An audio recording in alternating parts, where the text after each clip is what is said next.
तो ये बताइए सबसे पहले कि आप शुरू से ही किस तरीके के स्टूडेंट थे, मतलब बहुत ज़्यादा पढ़ाई में अच्छे कि धीरे से फिर उठने वाले? अब देखिए, बचपन से देखेंगे तो एक चीज़ तो तय है कि बहुत ज़्यादा पढ़ाई में अच्छा रहा मैं।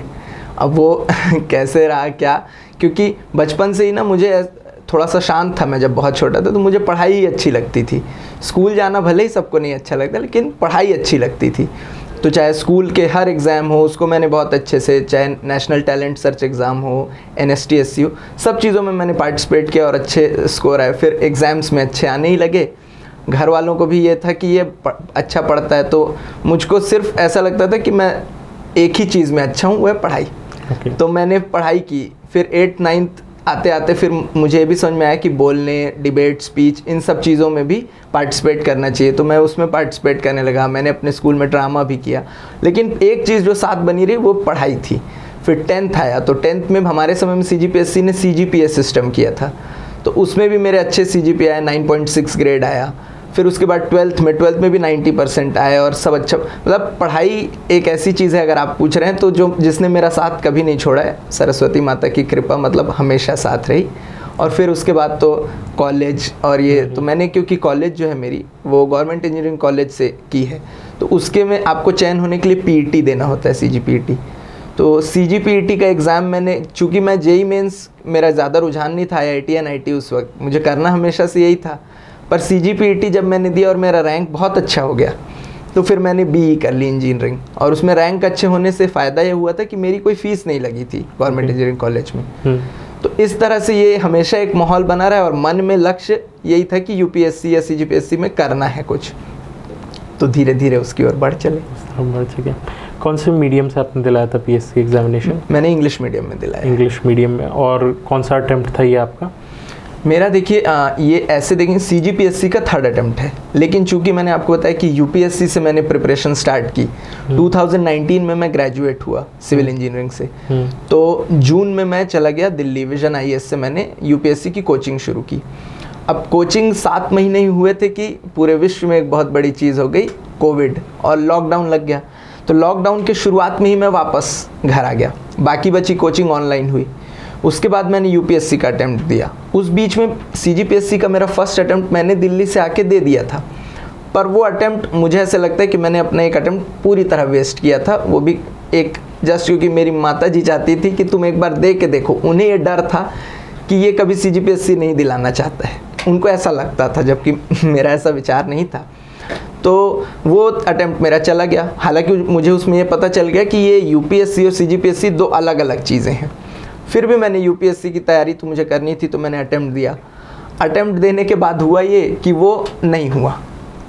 घर आ गए थे, ऑनलाइन कोचिंग में एक थोड़ा सा हो जाता है कि आपका भी कंसंट्रेशन भटकता है, और वो चीज़ मुझे स्टक भी करी कि ये एक गड़बड़ हो रही है। और अभी तक जिस ढंग से हम चल रहे थे कि जहाँ जा रहे हैं वहाँ अच्छा स्कोर आ रहे हैं, अच्छा नंबर आ रहा है, गेट क्वालिफाई कर लिया था 2019 में ही ग्रेजुएट के समय, तो सब चीज़ें बड़ी अच्छी लग रही थी। ये जब स्टक किया तो पहली बार ऐसा लगा कि कुछ नहीं भी होता है आपसे, धक्का जैसा महसूस हुआ। तो मैंने फिर जो इसके बाद फर्स्ट अटेम्प्ट UPSC के बाद जो CGPSC था, उसमें 1 महीने मैंने CG पढ़ाई की। इंडिया GS मेरा अच्छा प्रिपेयर्ड था, हमेशा से मुझे ऐसा था कि वो दिक्कत नहीं करेगा। पढ़ाई करके मैंने दिया। उसमें भी ये हुआ कि कट ऑफ से मेरा 4 नंबर कम रह गया। अब वो जब कम रह गया तो ये हुआ कि CGPSC के 2 अटेम्प्ट्स हो गए, UPSC का 1 अटेम्प्ट नहीं दिया। और फिर मैं अभी सोचिए, मैं अभी भी उस अधेड़ बुन में अपने आप को रखा ही कि मुझे जाना कहाँ है। मतलब मैं थोड़ा सा इस समय भटक चुका था कि मैं UPSC को ही करूँ कि CGPSC जाऊँ।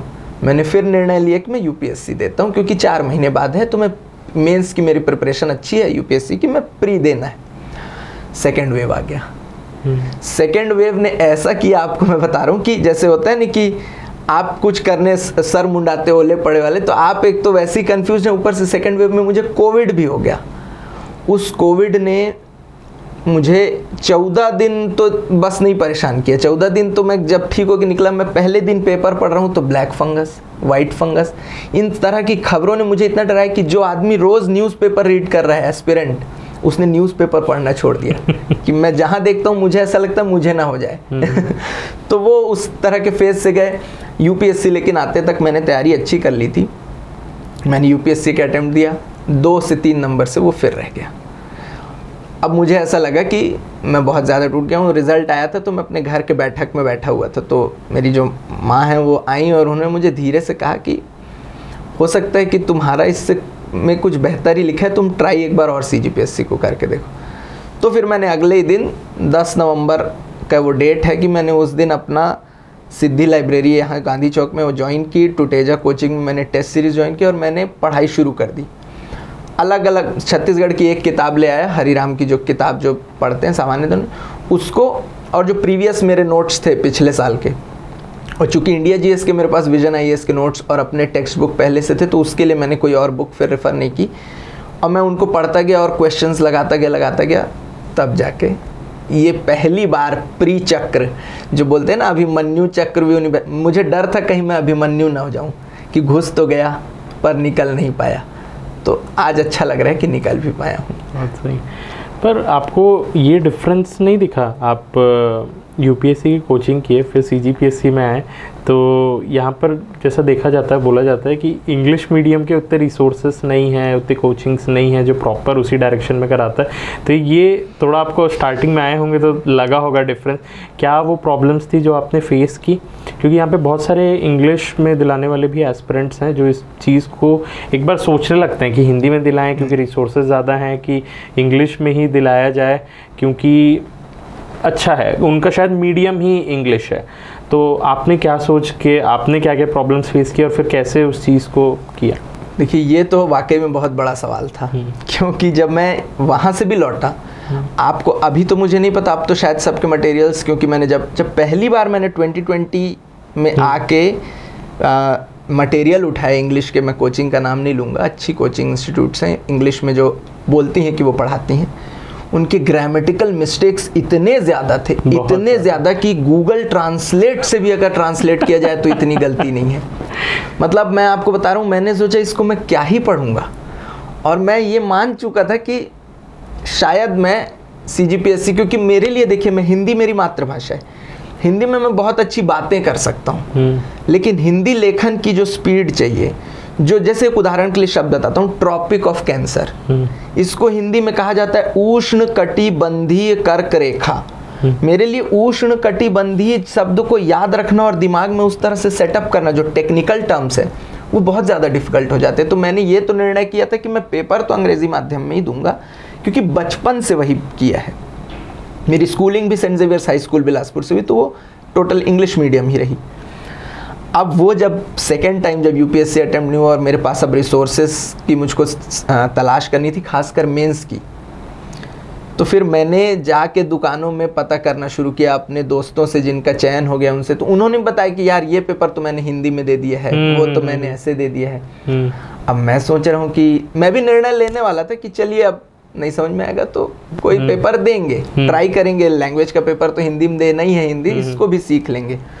लेकिन ऐसे समय मेरे एक दोस्त, एक सीनियर है सौम्य शास्त्री करके, उन्होंने मुझे ना अपने पास से कुछ एक पुरानी मटेरियल्स दिल्ली IAS की 1-2 कोचिंग की भेजी। तो उसमें मैंने देखा कि नहीं, मैं समझ ले रहा हूँ। और मैंने एक बड़ी चीज़ ये की कि मैंने जो सेकेंड टाइम जिस अटेम्प्ट में मेरा ये CGPSC प्री निकला है, उस समय तो मैंने छत्तीसगढ़ भी हिंदी में पढ़ा है पूरा, क्योंकि जो हरिराम की लेटेस्ट बुक थी वो हिंदी में आई थी, और सब कहते हैं कि लेटेस्ट पढ़ो, उसमें करंट सब जुड़ा हुआ रहता है। तो मैंने उसी समय पढ़ते हुए मैं क्या करता था, साइड में उसका इंग्लिश ट्रांसलेशन लिखता रहता था। तो मैंने हिंदी बुक लिटरली ट्रांसलेट की है, कोई चाहे तो मेरी बुक्स देख सकता है, मैंने लिटरली ट्रांसलेट कर ली है उन वर्ड्स के ऊपर इंग्लिश में। बाकी सेंटेंस फॉर्मेशन का दिक्कत तो थी नहीं, तो वो मेरे मेंस में काम आई। प्लस मैंने, आप मुझसे मांगेंगे तो मेरी एक एकदम वाइड विविड बुक है, बुक लिस्ट है, जहाँ मैंने खोज के इंग्लिश की पतली क्रिस्प बुक्स खोजी है, जिससे मुझे कम समय में वो काम आ सके। और एक जगह मुझे वो बुक वाकई में नहीं मिली। तो अगर जो लोग इस संघर्ष से जूझ रहे हैं, मैं बताना चाहूँगा कि वो बहुत बड़ा संघर्ष है, लेकिन अगर आपने वो क्रैक कर लिया, अपना वो प्रोसेस क्रैक कर लिया, तो रिज़ल्ट बहुत आसान भी हो सकता है। क्योंकि ये जो CGPSC के मेंस की सबसे खूबसूरत बात यह है भैया कि आपका जो UPSC का सिलेबस है ना, उसके हर चैप्टर के एंड में लिखा है एक्सेट्रा, और CGPSC में एक्सेट्रा नहीं लिखा हुआ है। तो अगर वहाँ 50 शब्द हैं तो आपको 50 शब्द के बारे में पढ़ना है पूरा। और अगर उस 50 शब्द को आपने समझ लिया कि ये 50 शब्द के बारे में मेरे पास 1 से 1.5 पेज का कंसाइज नोट्स है, तो आपके बहुत काम आएगा। मतलब ऐसा नहीं कि अब कंसाइज नोट्स है तो आप उसको फर्स्ट पेज को ही पढ़ के किसी बुक के चले जाएंगे। उस टॉपिक को आपने जितने कंसाइज में अपने पास लिख लिया, क्योंकि ऐसे को छोड़ के बाकी सब जगह हमको 150 वर्ड्स से ज़्यादा जाना ही नहीं, बहुत ज़्यादा वर्ड्स में जाना ही नहीं है, तो वो काम आता है।